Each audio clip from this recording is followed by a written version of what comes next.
The Assembly will hear a statement by His Excellency. Nous allons entendre maintenant Abdullah bin Grain, chef du gouvernement du Royaume du Maroc, et je demande au protocole de bien vouloir escorter son Excellence. I have great pleasure in welcoming the head of J'ai le grand plaisir de saluer le chef du gouvernement du Royaume du Maroc, son Excellence Abdullah bin Grain, et de lui demander de prendre parole devant l'Assemblée.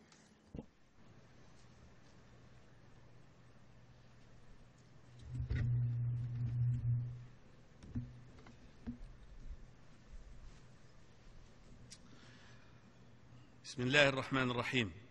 Au nom d'Allah, le clément, le miséricordieux, Monsieur le Président, Majesté, Altesse, Excellence, Sa Majesté le roi Mohammed VI, souverain du Royaume du Maroc, m'a chargé de vous transmettre ses meilleures salutations. Il m'a également chargé de prononcer le discours préparé pour la 69e session de l'Assemblée générale des Nations unies. Louange à Dieu, paix et salut sur le prophète, sa famille et ses compagnons.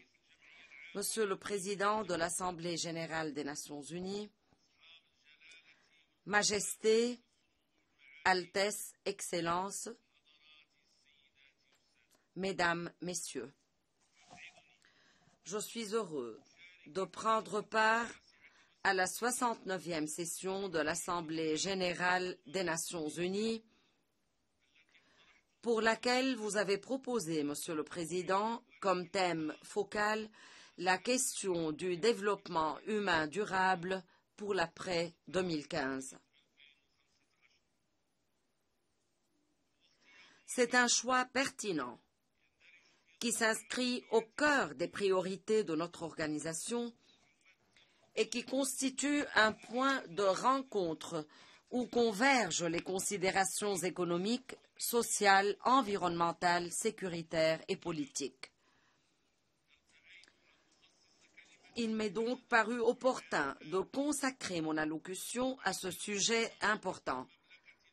Quant aux autres points inscrits à l'ordre du jour de cette session, les positions du Royaume du Maroc y afférentes seront exposées lors des réunions des commissions de l'Assemblée générale ou dans le cadre des rencontres ministérielles qui auront lieu en marge de l'Assemblée.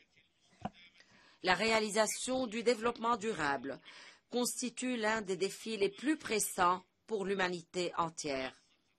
Surtout qu'il s'agit de trouver le nécessaire équilibre entre les impératifs du progrès économique et social et l'exigence de protection de l'environnement, ainsi que la nécessité de préserver les droits des générations à venir. Conscients du caractère impérieux de ces défis, nous nous employons à construire un modèle de développement particulier fondé sur les valeurs civilisationnelles et les spécificités du peuple marocain, en interaction positive avec les principes et les objectifs internationaux en la matière. Ainsi, le Maroc est arrivé à mettre au point une initiative nationale pionnière pour la promotion du développement humain, parallèlement à des programmes ambitieux dans le domaine des énergies renouvelables, notamment solaires et éoliennes, tenus pour être des piliers du développement durable. Mais je ne suis pas ici aujourd'hui pour vous faire un exposé sur l'expérience et les réalisations de mon pays. Je suis plutôt venu porteur d'un appel à l'équité pour les pays en développement, surtout en Afrique. Un appel pour une approche objective de la problématique du développement dans ce continent. Comme vous le savez, le développement durable ne se décrète pas par des décisions ou des recettes toutes prêtes. Pas plus qu'il n'existe un seul et unique modèle en la matière. En effet, Chaque pays a un parcours qui lui est propre, selon son évolution historique, son patrimoine civilisationnel et ses ressources humaines et naturelles. Outre ses particularités politiques et ses choix économiques, ainsi que les écueils et les défis qu'il vient à affronter. C'est dire que ce qui s'applique au Maroc ne doit pas être retenu comme unique paramètre pour juger de l'efficacité de tout autre modèle de développement. Pas plus qu'il devrait y avoir de comparaison entre les États, quelle que soit la similitude des circonstances et indépendamment de l'appartenance au même espace géographique. Par conséquent, le premier appel que je lance du haut de cette tribune est un appel pour le respect des spécificités de chaque pays dans son itinéraire national et de la volonté qui est la sienne d'édifier son propre modèle de développement. Cela vaut surtout pour les pays en voie de développement qui pâtissent encore des effets de la colonisation. Mesdames et messieurs,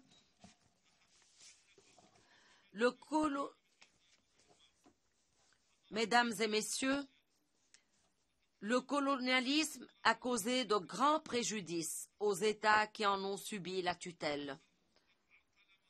Le colonisateur y a entravé en effet le processus de développement pendant de longues années.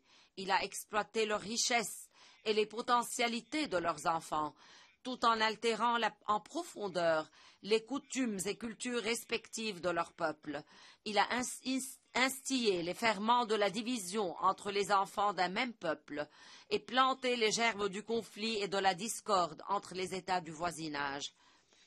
Même si de nombreuses années se sont écoulées depuis, il n'en demeure pas moins que les États coloniaux portent une responsabilité historique pour la situation difficile, voire dramatique que vivent certains États du Sud, surtout en Afrique.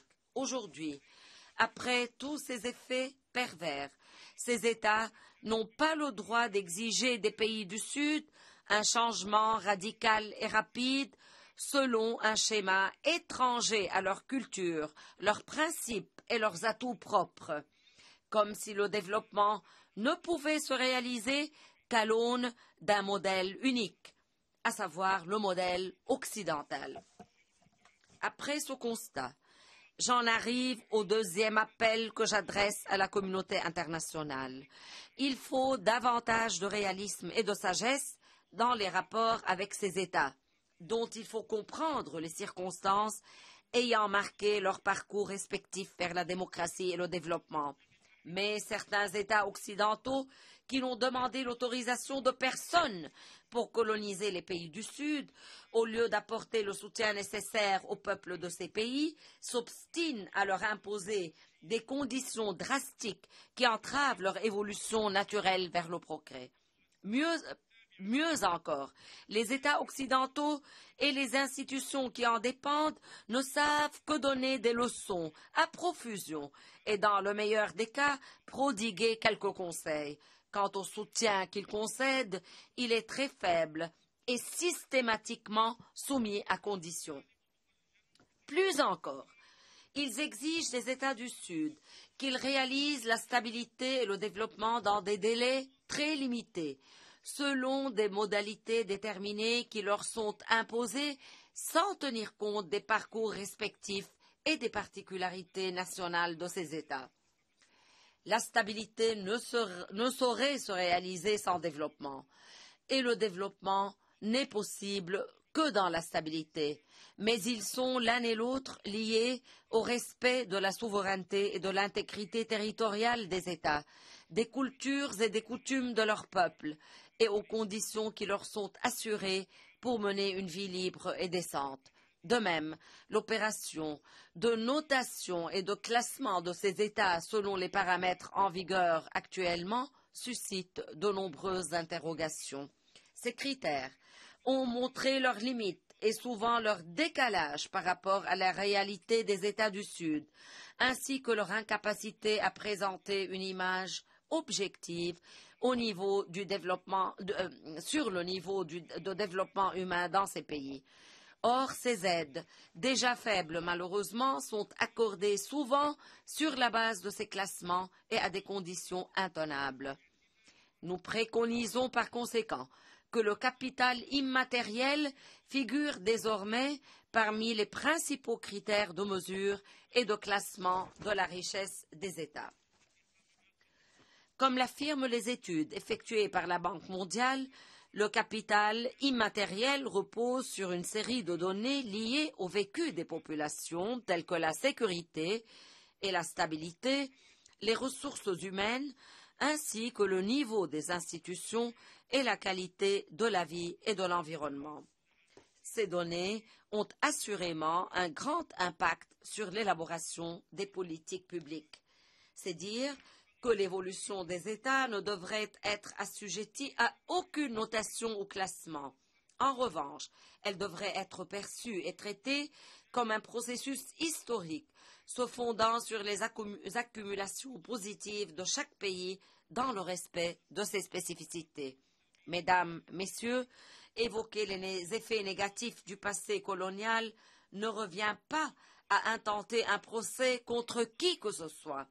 Il s'agit plutôt d'un appel sincère à rendre justice aux États du Sud, en revoyant la manière de les aborder et en les soutenant dans leur évolution graduelle vers le progrès.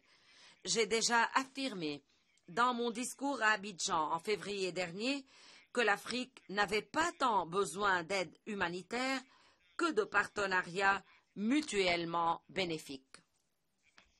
J'ai également insisté sur la nécessité pour l'Afrique de s'affranchir de son passé et de ses problèmes politiques, économiques et sociaux en comptant essentiellement sur ses capacités propres pour réaliser son développement.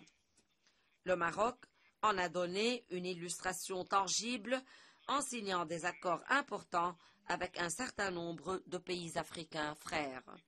Je citerai à cet égard en particulier l'accord stratégique entre le Maroc et le Gabon dans le domaine de la production des engrais et leur acheminement vers les pays africains.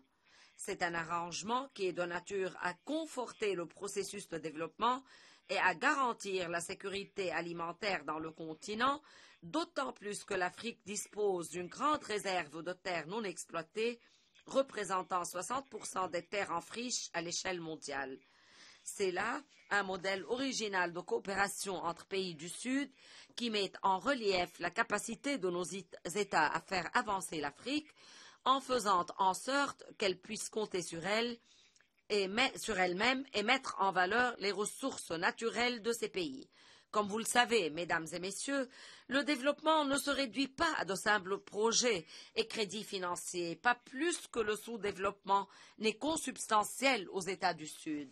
En effet, le problème n'est pas inhérent à la nature ou aux aptitudes de l'homme africain, qui a déjà fait la démonstration de sa capacité à donner et à créer, dès lors qu'il trouve les conditions appropriées et qu'il se libère du lourd passif légué par le colonisateur.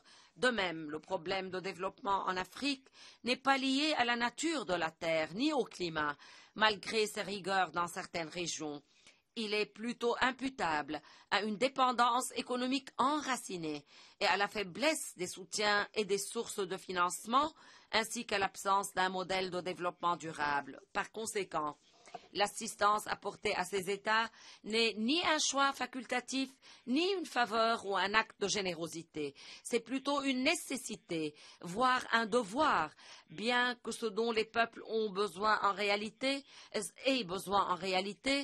soit plutôt une coopération fructueuse fondée sur le respect mutuel. Il s'agit donc de créer au niveau de la pensée et de la pratique les conditions propices pour opérer le passage d'une étape à une autre dans les processus de démocratie et de développement sans ingérence dans les affaires intérieures des États, à charge pour eux de souscrire aux principes de bonne gouvernance. Monsieur le Président, Majesté, Altesse, Excellence, le monde aujourd'hui est à la croisée des chemins. Soit la communauté internationale apporte son appui aux pays en développement pour qu'ils puissent avancer et assurer la sécurité et la stabilité dans leurs régions respectives, soit nous aurons tous à supporter les conséquences de la montée des démons de l'extrémisme, de la violence et du terrorisme qu'alimente le sentiment d'injustice et d'exclusion et auquel aucun endroit au monde ne pourra échapper. Je suis convaincu que la prise de conscience croissante par la communauté internationale des menaces transfrontalières que connaît le monde en raison de la faiblesse du développement humain et durable, conjuguée à la foi des peuples dans la communauté de leur destin, auront un grand impact sur le réveil de la conscience universelle en faveur d'un monde plus sûr, plus équitable, plus humain. Wassalamu alaikum wa rahmatullahi wa barakatuh. On behalf of the General Assembly, I wish to... Au nom de l'Assemblée générale, je voudrais remercier le chef du gouvernement du Royaume du Maroc de l'allocution qu'il vient de prononcer. Je demande au protocole de bien vouloir escorter son Excellence.